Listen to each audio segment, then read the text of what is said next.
ಹಾಸನ ನಗರದ ಉದಯಗಿರಿ ರಸ್ತೆ ಬಳಿ ಇರುವ ಯೋಗ ಮಂದಿರದಲ್ಲಿ ಶ್ರೀ ಗುರುಪೂರ್ಣಿಮಾ ಅಂಗವಾಗಿ ಯೋಗ ಶಿಕ್ಷಕರಿಗೆ ಗೌರವ ನೀಡಿ ಅಭಿನಂದಿಸಲಾಯಿತು. ಇಲ್ಲಿರುವ ಯೋಗ ಮಂದಿರದಲ್ಲಿ ಪ್ರತಿದಿನ ಬೆಳಗ್ಗೆ 5:30 ರಿಂದ 7ರವರೆಗೆ ಯೋಗ ಶಿಕ್ಷಕ ಕಿರಣ್ ಯೋಗಾಭ್ಯಾಸವನ್ನ ಮಾಡಿಸುತ್ತಾರೆ. ಪ್ರಸ್ತುತ ಅನೇಕ ಸದಸ್ಯರನ್ನ ಹೊಂದಿರುವ ಈ ಯೋಗ ಶಾಲೆ ಉತ್ತಮವಾಗಿ ಯೋಗದ ಬಗ್ಗೆ ಸಾರ್ವಜನಿಕರಿಗೆ ಅರಿವು ಉಂಟು ಮಾಡುತ್ತಿದೆ. ಶ್ರೀ ಗುರುಪೂರ್ಣಿಮಾ ಅಂಗವಾಗಿ ಯೋಗ ಶಿಕ್ಷಕರಿಗೆ ಇಲ್ಲಿನ ಸದಸ್ಯ ವರ್ಗದವರು ಸನ್ಮಾನಿಸಿ ಗೌರವಿಸಿದರು. ಈ ಸಂದರ್ಭದಲ್ಲಿ ಮಾತನಾಡಿದ ಯೋಗ ಶಿಕ್ಷಕ ಕಿರಣ್, ನಮ್ಮ ಜೀವನದಲ್ಲಿ ಪ್ರತಿ ಹಂತದಲ್ಲೂ ಗುರುಗಳು ಇರುತ್ತಾರೆ. ಇದು ಒಂದು ವಿಶೇಷ ದಿನ. ವೇದವ್ಯಾಸರ ಜನ್ಮದಿನವನ್ನ ಗುರುಪೂರ್ಣಿಮೆಯಾಗಿ ಆಚರಣೆ ಮಾಡ್ತಾರೆ.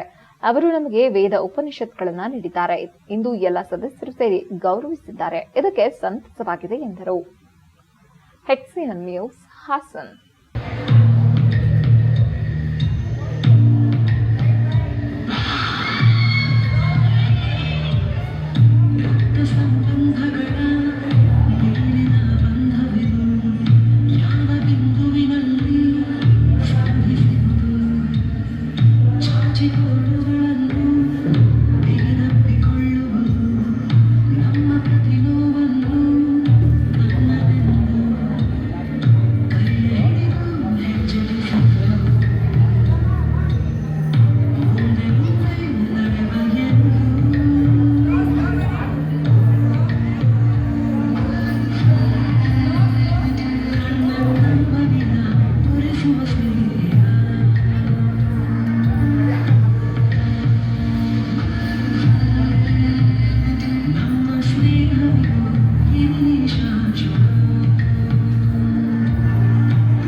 गुरु विष्णु गुरुदेव महेश्वर गुरु साक्षात् परब्रह्म तस्मै श्री गुरुवे नमः।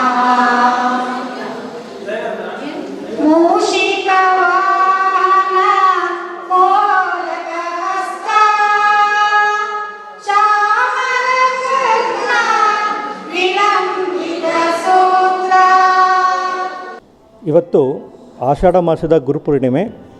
ಇವತ್ತಿನ ದಿನ ಗುರುಪೂರ್ಣಿಮೆಯನ್ನು ನಮ್ಮ ಯೋಗ ಕೇಂದ್ರದಿಂದ ಆಚರಣೆ ಮಾಡ್ತಾಯಿದ್ವಿ.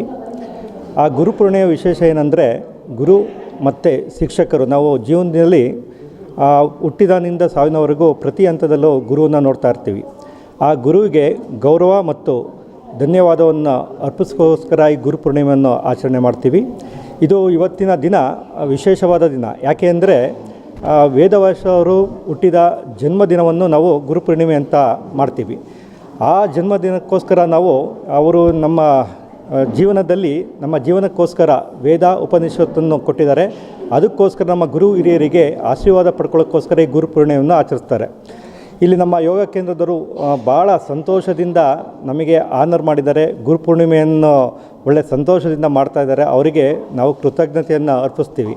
ಹಾಗೆ ನಮ್ಮದು ಗುರುಪೂರ್ಣಿಮೆಯ ಶುಭಾರಂಭದಂದು ಎಲ್ಲರಿಗೂ ದೇವರು ಒಳ್ಳೇದು ಮಾಡಲಿ.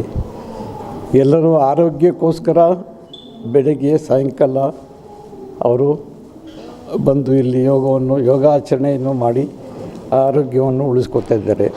ಮುಂದೆಯೂ ಅದೇ ಥರ ಉಳಿಸ್ಕೊಳ್ಳಿ. ಇಡೀ ದೇಶಾದ್ಯಂತ ಶ್ರೀ ಪ್ರಧಾನಿ ನರೇಂದ್ರ ಮೋದಿಯವರು ಕೂಡ ಇದಕ್ಕೋಸ್ಕರ ಕಟ್ಟು ಚಾಚಾಗಿ ಪ್ರಜೆಗಳಿಗೆ ಚೆನ್ನಾಗಿರಲಿ ಅಂಥೇಳಿ ವಿಶ್ವಗುರು ಆಚರಣೆಯನ್ನು ವರ್ಷಕ್ಕೊಂದ್ಸರಿ ಆಚರಣೆ ಮಾಡ್ತಾರೆ. ಅದು ಇವತ್ತು ನಮಗೆ ಗುರುಪೂರ್ಣಿಮೆಯಂದು ನಮ್ಮ ಎಲ್ಲರಿಗೂ ಒಳಿತು ಮಾಡಿ ಒಳ್ಳೆಯದ ಆರೋಗ್ಯವನ್ನು ಉಳಿಸ್ಕೊಳ್ಳಿ ಅಂಥೇಳಿ ಒಂದು ಶುಭ ಹಾರೈಸಿ ಎಲ್ಲರಿಗೂ ಪಾಠ ಮಾಡಿ ಮಕ್ಕಳಿಗೆ ವಿಜ್ಞಾನ ವಿಷಯವನ್ನು ತುಂಬಿಸ್ತಾ ಅವರು ಮಾಡ್ತಾರೆ. ಇದ್ರ ಜೊತೆಗೆ ಈ ಒಂದು ಪ್ರವೃತ್ತಿಯಲ್ಲಿ ಈ ಯೋಗ ಶಿಕ್ಷಣವನ್ನು ಯೋಗ ಶಾಲೆಯನ್ನು ಪ್ರಾರಂಭ ಮಾಡಿ ಎಲ್ಲರಿಗೂ ಯೋಗಾಭ್ಯಾಸ ಮತ್ತು ಯೋಗಾಭ್ಯಾಸವನ್ನು ಹೇಳ್ಕೊಡ್ತಕ್ಕಂಥದ್ದು ಭಾಳ ಸಂತೋಷದ ವಿಚಾರ. ಇವತ್ತಿನ ಸನ್ನಿವೇಶದಲ್ಲಿ ಯೋಗಕ್ಕೆ ಬಹಳ ಪ್ರಾಮುಖ್ಯತೆ ಇದೆ. ಏಕೆಂದರೆ ಸಮಾಜದಲ್ಲಿ ನೀವು ನೋಡಿರ್ಬೋದು, ಇವತ್ತು ಎಲ್ಲಿ ನೋಡಿದ್ರೂ ಖಿನ್ನತೆ,